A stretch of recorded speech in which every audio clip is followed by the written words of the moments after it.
And we are continuing our Gen Con 2015 coverage. We're now at Gray Fox.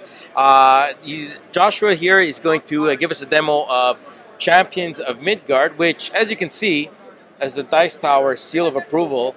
Very, very cool. And Joshua was very excited about this game. We texted each other, and you were telling me how you're really excited about this game. So, hey, man. Give us a rundown. Sure, absolutely. Yeah, we're stoked about this game. We've had a lot of fun with it, and we had the pleasure of showing it to Tom before it released as a pre-production copy, and he loved it. So seal of excellence ahead of time. And yeah, the game is a lot of fun. People are pumped about it, and let me show you how it works. Yeah. Well, first thing, I could tell that the production quality is awesome. The dice look great. The artwork's fantastic. Nice sturdy board. Yeah, go ahead. Thanks. We're proud of the artwork, too. The art is actually done by Victor Corbella, who did the art for Samurai Spirit as well. So he's somebody who's making a name for himself in the industry. The designer of the game is Ole Steinas, the designer of Spurs and Police Precinct. And this is a worker placement game. I say it's a pointy worker placement game because it has got this traditional Euro worker placement thing going on, but it's also got dice-driven combat and fighting monsters, and it's got a lot of theme to it. Okay. So the goal of the game, the players are Viking clan leaders, and they've come to this besieged town, and they're going to fight the monsters, get glory, and become the new Jarl of the town. So everyone gets a unique character at the start of the game, special abilities, 5 different characters, so there's many different combinations you can play. And of course, the goal of the game is generally to kill monsters, get glory, and that is the victory points that help you win. So monsters in this game come in 3 basic flavors. We got trolls, who attack the village every turn.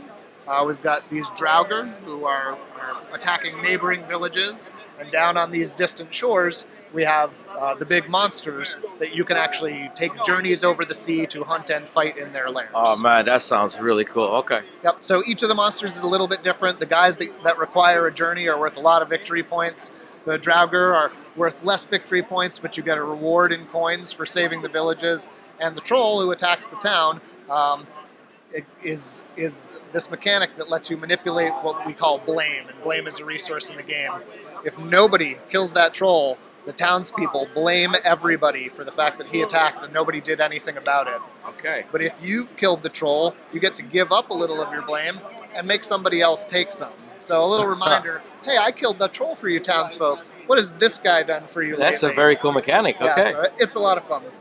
So the game plays out in 2 basic phases. We have the placement phase, where players send their workers into town to get resources and weapons, and then the combat phase. So the placement phase lets you activate any of these dozen spaces, right, which are how you get your weapons. These are the Viking warriors. Each of the dice are things that can be acquired in this phase. Okay.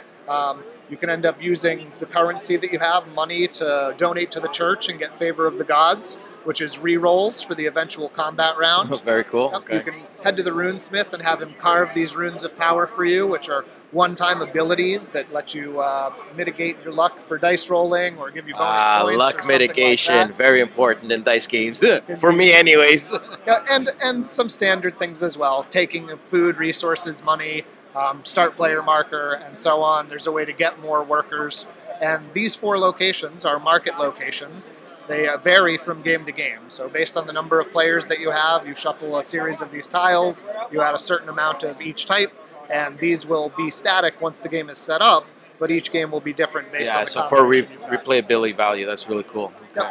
Yep. Awesome. So after everybody has placed their workers, collected their goods, gotten their weapons, people begin assigning their dice Vikings in order to fight monsters. And so if you send one of your workers to the troll spot, you'll use your dice to fight the troll. If you send him to the draugr spot, you'll use them to fight the draugr. And then the most interesting part for me is this journey mechanic down here. So this is a multi-step process to get the big monsters with big glory. First, you're going to need a boat that you can send on a particular journey. And then boats have capacity.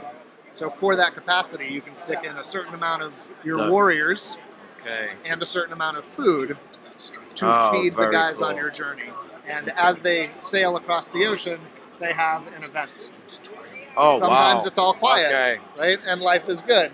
Sometimes there's no wind and you lose a little food, and so on. There's storms, there's a kraken, there's a series of things. Take a break and play. We're taking a break as just. We have new titles for adults and kids alike, such as That's awesome. Pop Stream and Spot 5. My mic's not loud. I quit. Mic drop.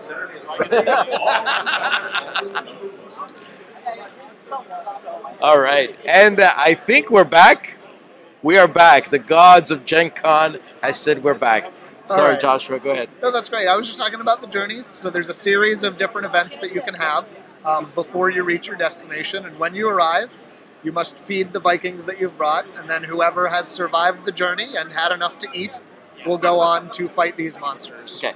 Now, when does the end game trigger? Is it a race to a specific monster, or is... No, it is 8 rounds of gameplay. 8 rounds. Yep. Okay, yeah, perfect. 8 rounds of gameplay before the end game triggers. It plays in, we say 60 to 90 minutes, but it actually comes down a little bit when the players are experienced. A 2-player game can go as short as 45 minutes when the players know the game. Okay. It's fast, it's furious. There's a lot of exciting moments with the dice. When you do combat, you're going to roll any and all of the guys that you sent.